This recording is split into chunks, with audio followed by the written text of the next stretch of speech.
Well, great to see you. As always, you look fantastic. How do you maintain Get you this? to your ophthalmologist very soon. Oh, I don't need to see my ophthalmologist. You look great. Congratulations on this fabulous, fabulous picture. And I want to ask you, what is the biggest challenge for you to take a biopic and do it when especially when it's somebody as prominent and important as J. Edgar Hoover?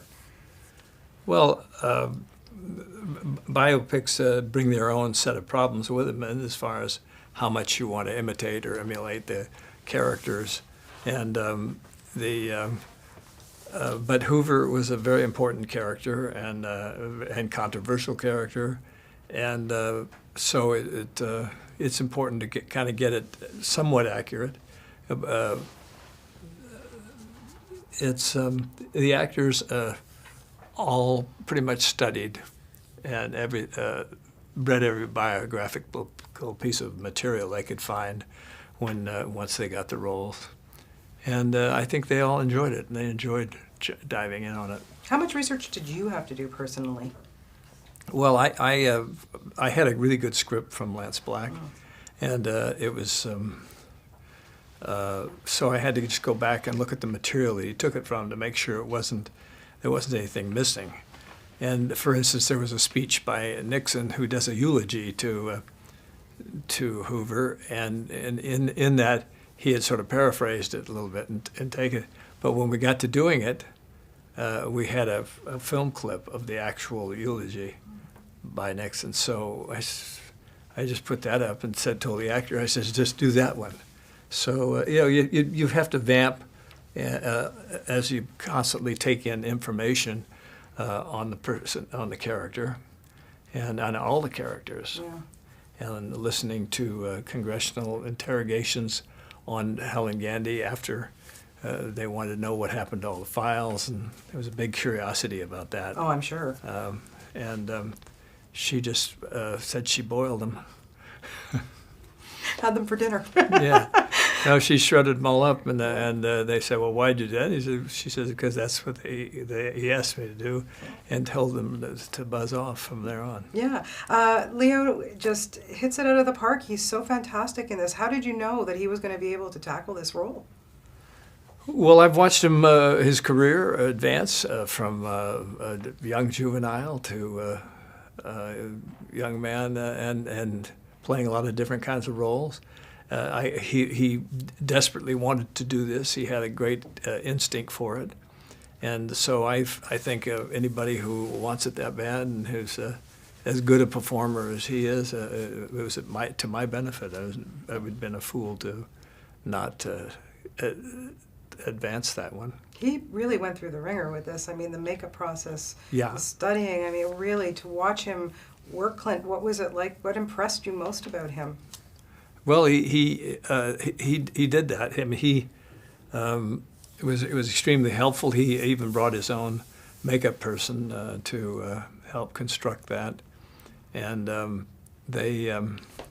it was a very arduous situation putting it on every day. It took 5 hours to put it on, 3 hours to take it off, and so it was very time consuming. So we had to schedule around it.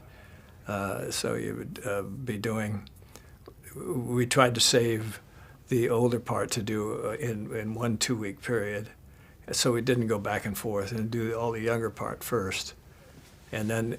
Even in the younger part, there were certain little advances, like he gave himself a slight double chin as he got a little older, and tried to advance it gradually. Yeah. The script is so wonderful, and having been written by Dustin Lance Black, it just, there's so much talk about J. Edgar Hoover's sexuality and everything, and I thought you touched on it so well, because it really does leave it up to the audience to decide what really went on there. But, how important was it for you to deal with that and sit with Dustin and make sure that it was looked at properly? Well, I have to credit Lance on that for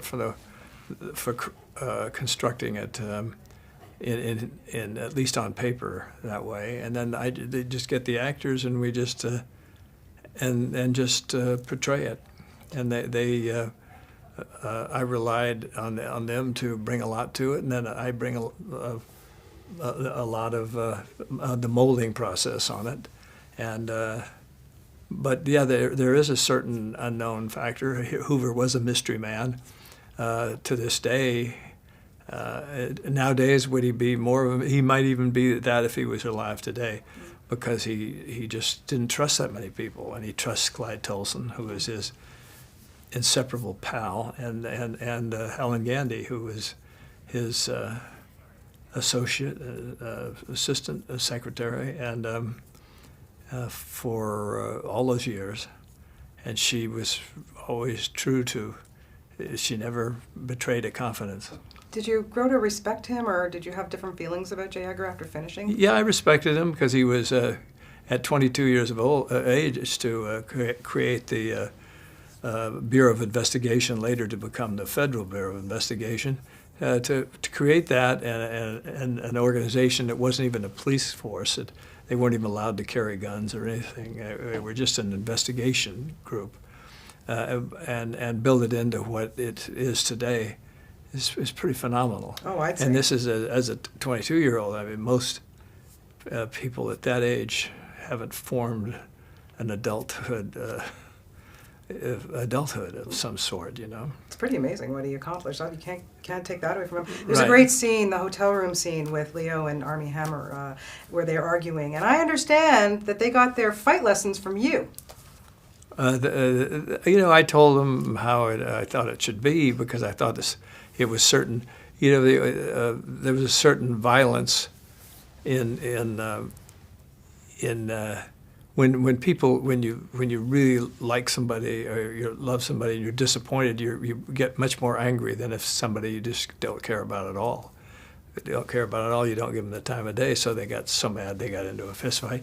And this was based on a true incident, at least as reported by hotel people in Del Mar at that particular time. There was evidently the people, the maids who were cleaning up the rooms and stuff, had heard this big fight going on.